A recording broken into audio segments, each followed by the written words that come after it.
നിയമസഭാ തെരഞ്ഞെടുപ്പിൽ തൃശൂരിൽ പത്മജ വേണുഗോപാൽ ബിജെപിയുടെ സ്ഥാനാർത്ഥിയാകും. പത്മജയെ മത്സരിപ്പിക്കണമെന്ന് കേന്ദ്ര ആഭ്യന്തരമന്ത്രി അമിത്ഷാ സംസ്ഥാന നേതൃത്വത്തോട് ആവശ്യപ്പെടുകയായിരുന്നു. മത്സരിക്കും എന്ന ന്യൂസ് മലയാളം വാർത്ത പത്മജ സ്ഥിരീകരിച്ചു. പത്മജ വെള്ളിയാഴ്ച മുതൽ മണ്ഡലത്തിൽ സജീവമാകും.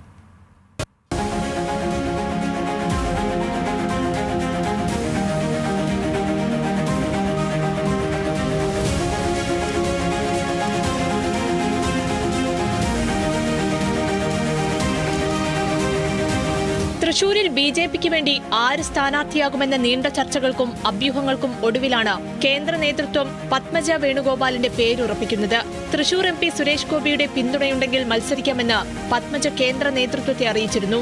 ഇതിനു പിന്നാലെയാണ് കേന്ദ്ര നിർദ്ദേശം. ഇങ്ങനെ ഒരു ആലോചന എന്നോട് ചോദിക്കുമ്പോ തന്നെ ഞാൻ വേറെ ഒന്നും പറഞ്ഞില്ല. നിൽക്കുകയാണെങ്കിൽ തൃശ്ശൂര്, അല്ലെങ്കിൽ വേറെ എവിടെയില്ല എന്ന് ഞാൻ പറഞ്ഞിട്ടുണ്ടായിരുന്നു. BJPയുടെ എല്ലാ വോട്ടുകളും എനിക്ക് കിട്ടും എന്നുള്ളൊരു ആത്മവിശ്വാസം എനിക്കുണ്ട്. പിന്നെ അത് കൂടാണ്ട് എന്നെ സ്നേഹിക്കുന്ന അല്ലാത്തൊരു വിഭാഗങ്ങളുണ്ട് തൃശ്ശൂര്. അവരുടെയും വോട്ട് തീർച്ചയായിട്ടും എനിക്ക് കിട്ടുമ്പോൾ എനിക്ക് ജയിക്കാൻ പറ്റും തന്നെയാണ് എൻ്റെ വിശ്വാസം. ആ ഒരു വിശ്വാസത്തിലാണ് ഞാൻ തൃശ്ശൂർക്ക് വരുന്നത്. ഇപ്രാവശ്യം അവരെന്നെ നിരാശപ്പെടുത്തില്ല, അതെനിക്ക് ഉറപ്പാണ്.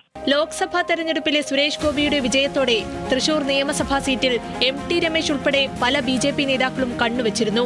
എന്നാൽ സുരേഷ് ഗോപിയുടെ പിന്തുണ കൂടി ഉറപ്പിച്ച് പത്മജ വേണുഗോപാൽ സ്ഥാനാർത്ഥിത്വം ഉറപ്പിക്കുകയാണ്.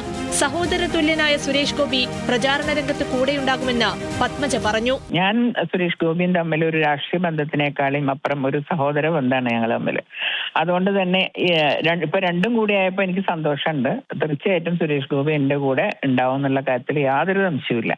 BJPയുടെ A ക്ലാസ് മണ്ഡലമായ തൃശൂരിൽ പത്മജയ്ക്ക് മികച്ച സാധ്യതയുണ്ടെന്നാണ് BJP കണക്കുകൂട്ടൽ. കഴിഞ്ഞ തെരഞ്ഞെടുപ്പിൽ CPIയുടെ P ബാലചന്ദ്രനോട് നിസാര വോട്ടുകൾക്കാണ് കോൺഗ്രസ് സ്ഥാനാർത്ഥിയായിരുന്ന പത്മജ പരാജയപ്പെട്ടത്. അന്ന് BJPക്ക് വേണ്ടി മത്സരിച്ച സുരേഷ് ഗോപിയും കടുത്ത മത്സരം കാഴ്ചവെച്ചിരുന്നു. പത്മജയുടെയും സുരേഷ് ഗോപിയുടെയും വ്യക്തിപരമായ വോട്ടുകളും പാർട്ടി വോട്ടുകളും ചേർന്നാൽ വിജയിച്ചു കയറാമെന്നാണ് BJP പ്രതീക്ഷിക്കുന്നത്. K കരുണാകരന്റെ മകൾ എന്ന പരിഗണനയിൽ കോൺഗ്രസ് വോട്ടുകളും പ്രതീക്ഷിക്കുന്നു. പത്മജയുടെ വരവോടെ ഇത്തവണയും തൃശൂരിലെ പോര് കനക്കുമെന്നുറപ്പാണ്. News desk, news Malayalam.